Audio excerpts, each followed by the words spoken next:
Hello, my name is Jenny K. Chenault, and I'm going to be sharing my Chiari journey. It all started in 2016, at the end of 2016, after I got married to my husband. 2016 to 2017, I was experiencing floaty dizziness, not being listened to by a doctor, and wasn't been taken serious at all. I was basically told by the doctor that I was stupid and didn't know what I was talking about. 2017, I was on the verge of giving up, but I didn't want to give up, so instead I searched for a new doctor. 2018, I saw the new doctor who I still see now, and they did many different tests. We finally found answers.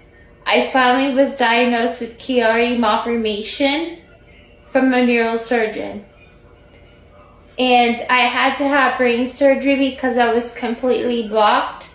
My spinal fluid was sitting in my spinal cord, not going around my brain at all.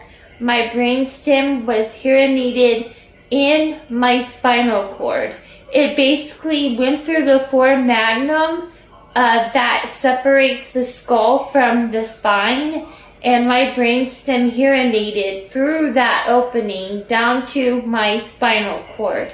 And it was herniated, and it was making the spinal fluid not circulate around my brain like it's supposed to, but instead it stayed in my spinal cord and caused the syrinx to form, which is a cyst filled with spinal fluid.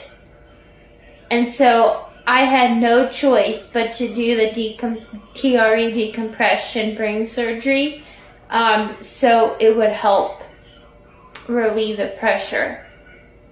And I had so many symptoms, headaches, dizziness, and everything. Stay tuned for part 2. This is part 2 of my Chiari journey.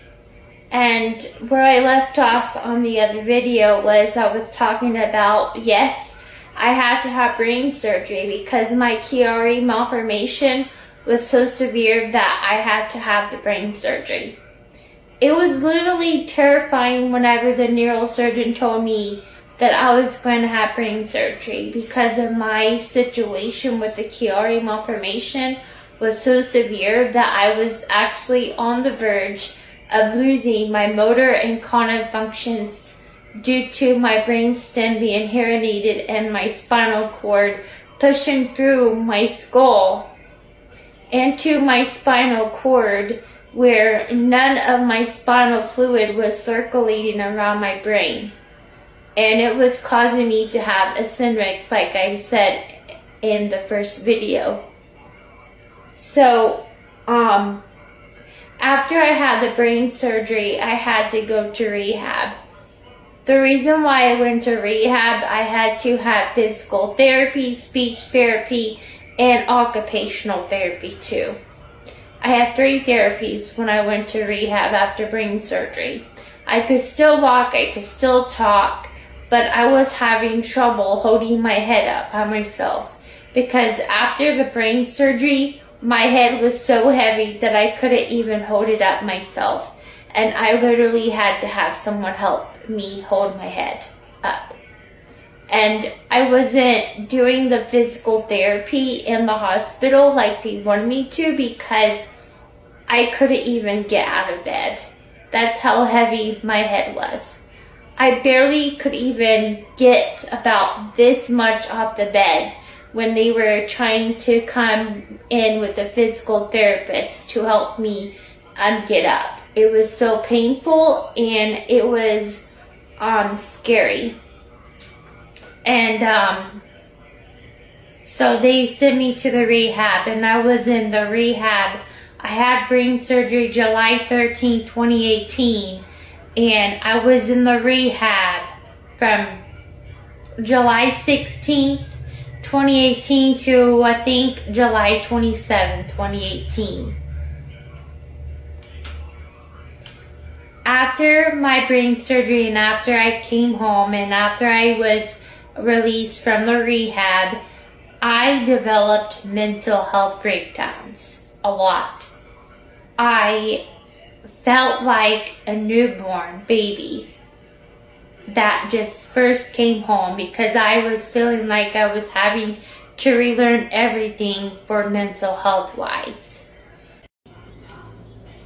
Like I said in part 2, I literally felt like I was a newborn baby brought home because I was having to relearn and re-cope and relearn how to manage mental health stuff like anxiety, depression, PTSD, the trauma that I just went through from the brain surgery I had, and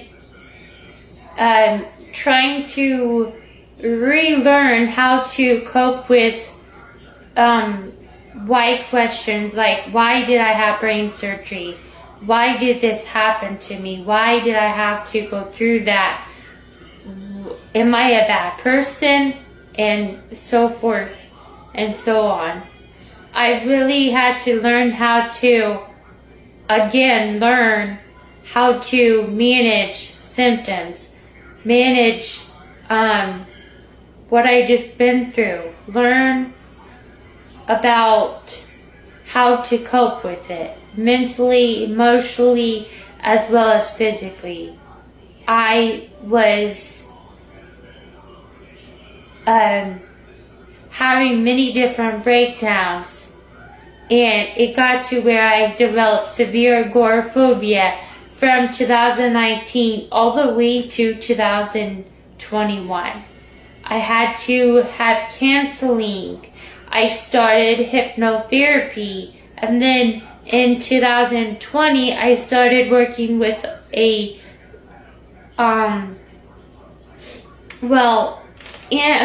at the middle of 2021, I started working with a life coach that had severe agoraphobia that helped me conquer agoraphobia. I was in the fight or flight response for 3 years after brain surgery from 2019 all the way to 2021.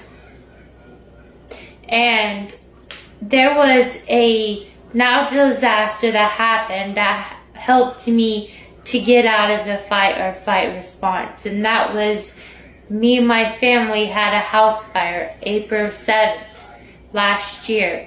And that helped me to learn that anxiety isn't dangerous, but a house fire is dangerous. And I became a hero, and there was only one thing that I could think of was to get out of the house, get my family safe. That was basically the first time I got out of the house and did it correctly, because I was doing the exposure therapy wrong. Part 4 to add exposure therapy is being exposed to fear and going through places where anxiety and panic attacks have happened at. The reason why I think I developed severe agoraphobia was because right after surgery I felt great, and then a couple months later I started having floaty dizziness again, and when that happened I got freaked out. And I didn't want to go to none of the places that I remembered having the floaty dizziness at, and so I associated those places with anxiety and panic attacks with the floaty dizziness that I didn't want to go back there. And then I developed severe agoraphobia because I was homebound. But I did do exposure therapy wrong the first time. The second time I did exposure therapy, whenever I was working with the hypnotherapist the first time, they helped me to do exposure therapy correct. And once I did exposure therapy correctly, I was able to go outside without freaking out. I was able to cross the street without freaking out. And I was able to take care of animals without freaking out too. And the dog I had helped me to be able to leave the house and helped me go for walks, helped me go 1 block away, 4 blocks away, 6 blocks away. And I was ready to get out of the house. I was ready to save my family whenever we had the house fire last year on April 7th. I felt that I had the strength to leave the house, and it was having to be from a life-threatening event, and that helped my brain to knock off the fight or flight response that I was literally stuck in for 3 years after brain surgery. So after that happened, I was like, hey, if I can leave the house and leave my safe spot, comfort zone, and I can go places, I can conquer this agoraphobia. And whenever I was doing exposure therapy videos, a life coach reached out to me, and her name is Elizabeth. Elizabeth helped me to conquer agoraphobia, as well as alongside of the hypnotherapist and the counselor. So, once I started working with the life coach Elizabeth, I knew then that I could conquer this agoraphobia.